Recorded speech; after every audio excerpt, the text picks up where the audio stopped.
Yes, people, welcome to a new video of Tita tutorial, and in this video we're gonna look how to add some citations to our Word document.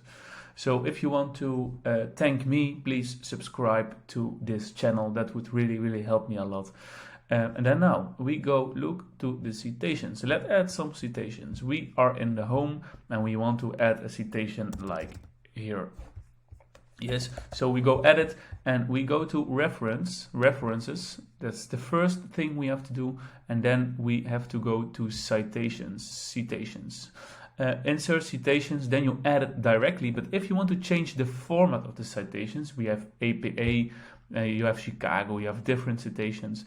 It's whatever you need to do if it's coming from citations. Yes, so we go edit in APA, that's the most common citation, and we insert the citation, and we have to add the author, the title, the city, the publisher, and the year, and then you add some citations. So guys, this was it.